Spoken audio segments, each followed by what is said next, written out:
Welcome, everybody, back to the Friar Talk podcast and YouTube channel. Today, we're going to be talking about Eric Hosmer. We're doing our Fixing the Padres series. This is our second episode. First one, we talked about going to adopt these analytics, and you're going to say, okay, we need guys that have launch angle. We need guys that don't consistently ground out to second base, because if you ever look at a spray chart, he is hitting everything there. We need guys that put lift underneath the ball and want to actually make these changes. We've seen Hosmer that when he has changed his launch angle, he's had success. And then he will just kind of go back to what he was doing before. In terms of fielding, I think he was the lowest graded defender at first base. I know that he finished the year with a 0 WAR on Fangraphs, and on Baseball Reference he had a 1 WAR. So not very good for a first baseman. He had the lowest slugging in the NL. Basically, he's coming off of a year where he heavily struggled, and he is owed $60 million over the next 4 seasons. Now, if you were to DFA him, obviously there'd be a payout. I don't know if it would be the full 60. I don't think it would, just because if he's getting cut now, he's going to make money potentially, in his mind, I don't know if that's really even that relevant though. I don't know how it would look, but I think that there would be some type of buyout, definitely over $45 million. So that would be a lot of money to pay a guy to not play for your team anymore. Another thing that gets brought up is, you can move them and save some money. You'd probably move them for $20 million, getting back $20 million. And I would guess that you'd have to part with Robert Hassel or Luis Campusano. You'd have to part with that high of a tiered prospect. I am not a fan of that. I view Robert Hassel to the organization or Luis Campusano more than $20 million. Now, of course, easier said when I'm not the guy cashing checks. So, that's how it is. But looking at this team, looking at it all, Chase, you want to start out just why you think we should DFA Eric Hosmer? He really hasn't been the leader that, he was signed to be. After kind of the whole rumors between the All-Star break, things have come out and said that Hosmer really wasn't talking to people. He was kind of by himself, isolated himself. His defense is one of the worst in the league, if not the worst. He's negative in DRS, negative in defensive WAR. His OPS plus is only 2 points above average, and average OPS for just average across the league is 100. Hosmer sits at 102, which means he isn't driving the ball. His WAR on Fangraphs is a 0, and most of the time people use Fangraphs over Baseball Reference, so that means he is replaceable. He's a bench player. A 0 WAR means that you're not doing anything more valuable than a bench player to your team. It's we're paying him $20 million to be the absolutely most mediocre first baseman in the league, when there's probably guys making $1 million, $2 million that are putting up 1 to 2 WAR seasons, and we're getting Eric Hosmer, who can't field, is very inconsistent with his launch angle, grounds out constantly into double plays. They're probably inning killers. They probably are rally killers. I don't know how many times he's ground into a double play to end the inning when there's a runner in scoring position. It's just, these things kill us. Go ahead, Isaac. Oh, okay.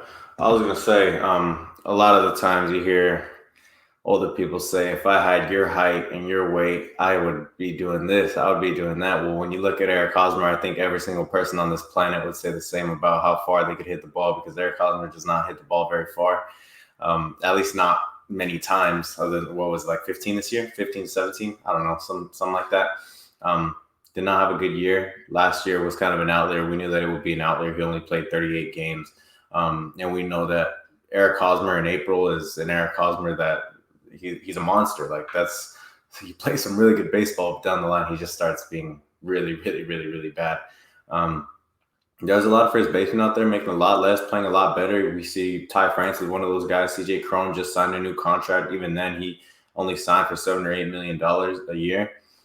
His home and away splits are pretty concerning, but at the same time, now he's playing in Colorado for half of the season, so they don't even got to worry about that. But for us, this guy has 0 WAR. There's a combined 2 players on this team with a 1.4 F4 getting paid a total of $40 million plus.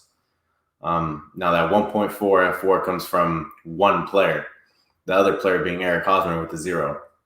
So you like I said this comment a little while ago. You can't have those kind of players on your team if you're trying to win a World Series. And somebody said Eric Hosmer literally has a World Series ring. What was it, like 6 years ago, 7 years ago? This is 2022 now. The guy's statistically, not only does he not pass the eye test, but you look at the stats. Statistically, one of the worst players in baseball. If there was a least valuable player award, you could make an argument that he is one of them just based off how much he gets paid. So all in all, like, it's cool seeing how good he does in the first month, but the rest of it, his attitude, what people say supposedly he brings to the clubhouse, which was supposed to be something good, but everyone thinks it's something bad. I think it's something bad also. We were actually talking about that video that brought up Eric Hosmer's whole demeanor, whole attitude after the trade rumors. He handled it like a kid Fernando's age, not like a guy Eric Hosmer's age. He didn't handle it like a professional. He didn't, we had a whole rest of the season to play and he crumbled. He didn't want to play no more. Not to mention some of these videos I see of this guy's defense, not only watching the games, but after, I watch it over and over and over again to actually have to believe myself that actually happened. From a professional first baseman. But when you're that big and you have the lowest slugging percentage at first base, I mean, cool, you batted 279? Great. Most of it was probably singles, maybe a couple doubles. Your base running is awful. Your defense is awful. Your leadership is awful. You can't afford to have that guy on your team. Yeah, so I think to start out, I want to talk about Eric Hosmer in Kansas City versus him in San Diego. He has over 40 points higher of an OPS. Like, he's putting up way different numbers. His final year in Kansas City hit an 882 OPS. Now, throughout his whole time in San Diego, he has a 738 OPS, an OPS plus of 102. And also, Chase, you said he had an OPS plus of 102 in 2021. And it's really weird because we looked at these numbers yesterday, but his is listed on Baseball Reference as 104. I do not know how that happened, but apparently they were updated. So he did gain 2 points in that department. But I remember we literally looked at this yesterday, and that was the number. So really weird. We were talking about some guys that you could get that would, put up the production, if not more production. I think that guy that everyone has brought up throughout this year has been Ty France. He's a much better player than Eric Hosmer is in terms of all of the numbers. And you just can't sign a guy. You can't have a guy making $21 million who's averaging a 102 OPS plus. And yes, he has some clutch hits, but if you're graded as one of the worst players in the league, that's not worth it. That's not worth some clutch hits. I'm sorry, but that is really breaking down the ball club, because the reason, the effect of that is that instead of a guy being, let's just say there's a guy on and there's one out and he grounds that into a double play. Well, on a higher rate, there's going to be the guy that's up instead of him is going to do different things. They're going to hit the ball into the outfield. They aren't going to have that super high ground ball rate. We saw early in the year, he was hitting the ball at second base so much that they would make that runner steal almost every single time if there was a guy on first and he was batting. They would almost send him every single time on the first or second pitch. It was pretty ridiculous. So they could tell, that he would do that. But I don't know if you guys can hear this. There's an alarm going on by my house. But Chase, do you think the Padres will actually DFA Eric Hosmer? Probably not. One of the reasons that Eric Hosmer didn't go getting traded during the deadline was rumors that Manny Machado and Fernando Tatis told Preller, hey, don't trade this guy. I mean, as long as you have a couple of the players in the clubhouse saying, hey, don't get rid of this guy, it's kind of hard to do when two of your best players are advocating for him to stay. I don't think it's the best move. I don't think he brings enough to the clubhouse to really keep him there. And especially with the whole trade deadline incident, I don't think, you can really repair that relationship. He is the most average first baseman there is when it comes to being an offensive player. You look at almost every advanced stat, he is average. Then you look at his defense, it's probably below average to severely below average. I mean, I don't know how you can justify keeping a guy like that on your team when he makes as much money as he does. You hurt the team in more ways than one, keeping him on the team. So as much as I want to see him gone, I don't think he gets DFA'd. I think it's more likely we see a trade and we see one of our top 10 guys gone again.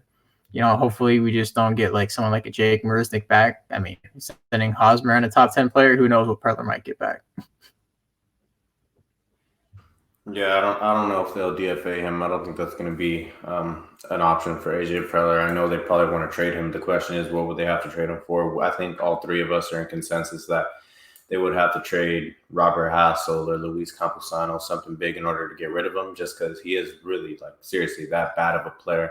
And there was a rumor that the Cubs were willing to take him at the deadline last time, and AJ wasn't willing to deal. And that probably has to go hand in hand with the team wanting to keep him around for some reason.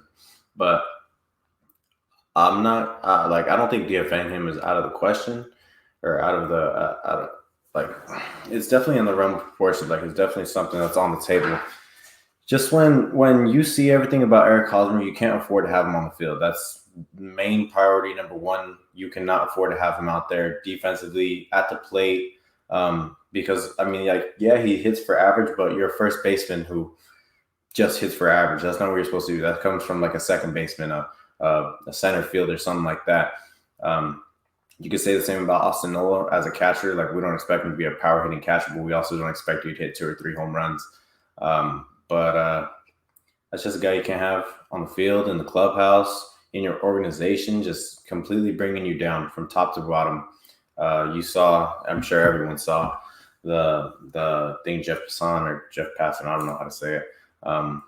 He said that there's players in the organization that don't want to play for the Padres. Well, one, we know, is Eric Hosmer. That has to be for sure, because they tried trading him at the deadline. I don't know who the other players could be. I think one of them could be Trent Grisham, just because he did deny a contract extension either before the season or during the season. I believe it is. He didn't sign.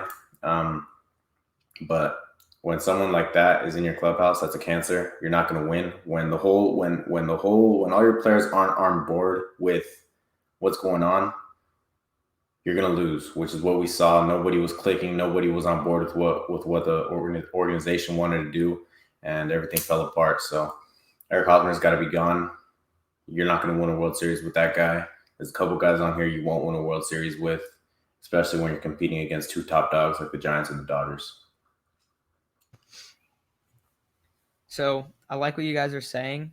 I will say, I think that it's a little bit more likely that he will be DFA'd than I think that you guys both think. My big reason is, if you're a manager coming into the situation and you're looking at out from the outside, the first thing that you're going to see is, how do we have a guy at first base that's slugging under 400 and this team just went down over 50 points in team slugging? That is the first issue. Okay, why is that happening? Okay, look at all these guys' launch angles. They all fall off and they go up and down like crazy. So that's going to be the first thing I think that stands out. But then you look at it and you go, okay, well, Hosmer has been horrendous on defense, horrendous on offense.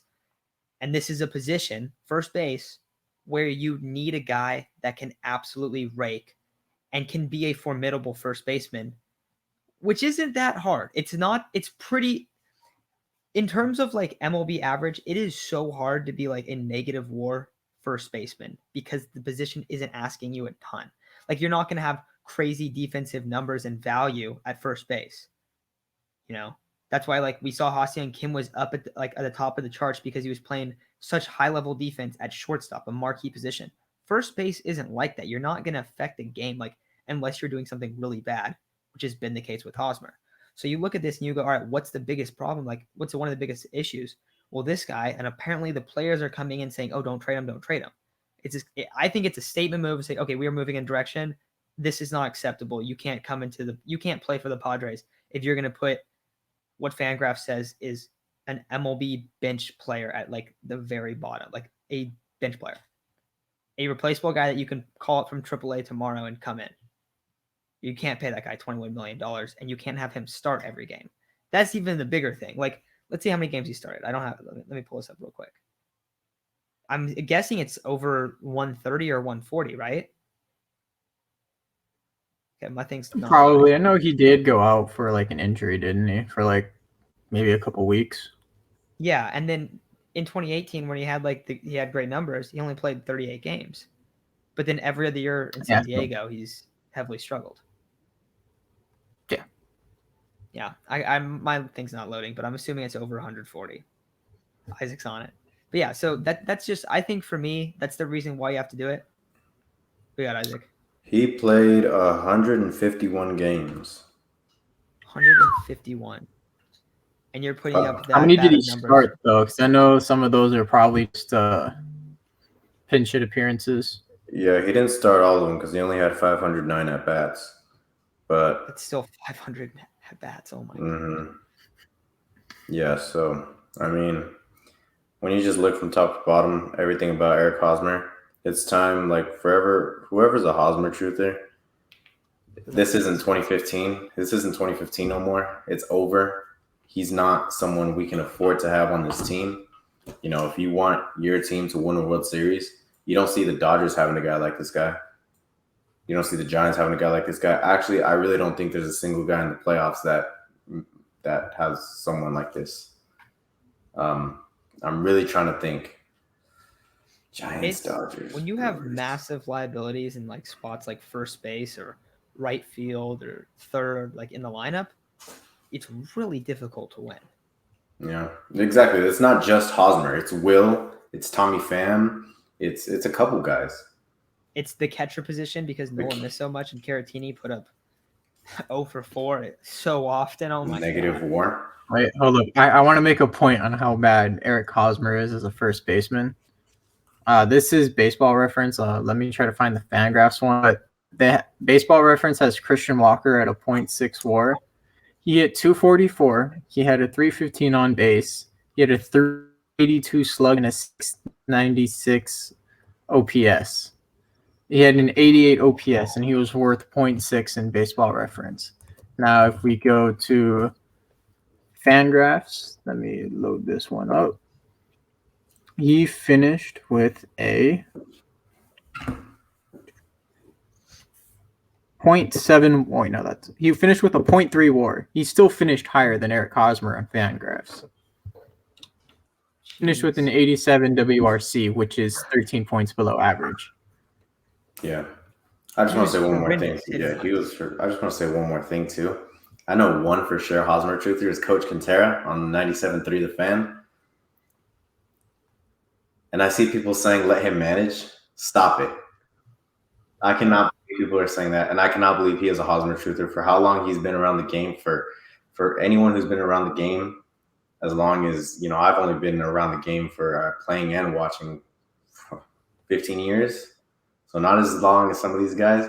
And I can see this guy, even on any team, in the main, like on this team, you're not going to win anything. He sucks. Quite possibly one of the worst players I've ever seen, and just not a guy you want in the dugout either. And the thing is, like, the numbers back it up. Yeah. And we're only talking about San Diego. We're not talking about Kansas City. Obviously, we weren't watching Hosmer day in and day out in Kansas City. Like, that's the past, yeah. But that's the difference. And that, you know, that's if you're going to come and that's what, like, when you come and sign a contract like that, you get judged based on the money that you're making. That is always going to happen. Now, sometimes guys get hurt and it's, you know, it's completely independent from their performance, like out of their hands. Oh, this guy, you know, he tore his knee, never lived up to the contract. It's like, okay, yeah, he tore his knee. You know, there's not like Hosmer hasn't been hurt. He's been playing almost every game for every year he's been on the team. And he's still putting up these horrendous numbers. So anything else you guys want to add before we take off of our first official like Hosmer rant episode? We've never done it. Like, we've definitely ranted about him. We've never had like a full on like, all right, we're done with that. But like, we've said it. But yeah, one thing I want to ask you guys just quickly, just briefly, because we're already almost at 20 minutes, but just briefly, who is the first base option in-house or free agency, trade, whatever it is that you guys think you guys would want to replace Eric Hosmer? I was thinking maybe we could do this for our next episode. Like, when we go through this whole thing, we could just, you know, go to the next guy. I'm saying Josh Bell. I'll say it right now. Like, we can talk about it Monday, but go ahead. I'm with Matt. That was going to be my option. He's on a horrible team. They already traded away two of their pieces, you know, to the Dodgers. So why don't they just trade one more? I don't know who I would go with. I'm probably going to think about it for the next episode. I was just looking at the free agent options. There's no realistic ones I can think of. Obviously, Freddie Freeman's up there, but that guy's if Atlanta's not letting him go. So I don't think so either. That'd be no sick, way. though. Hey, that'd be super cool. There's just no way. Hey, don't discount Charlie Freeman's influence on his dad. I was going to say the same thing right now, but I don't know. I'll think about that one just as long as it's not Eric Hosmer. Yeah. Okay. Well, let's do that. Let's do that on Monday. So everyone listening, we'll do who the Padres should sign to start at first base on Monday. We're not gonna have an episode out on Saturday, but me and Isaac are gonna be going live on Sunday at 9 a.m. Pacific time, so an hour before football starts. We'll talk about questions you guys have for the Padres and also just for NFL stuff. That's what we've been doing. I usually go for like 40 minutes, so come hop on live. I saw a couple people ask, when are you guys going live next? We're gonna go live every Sunday at 9 or a different time on the weekend, but we'll let you guys know. But that is gonna do it for today. Thank you all for listening, and hopefully the Padres DFA Eric Hosmer.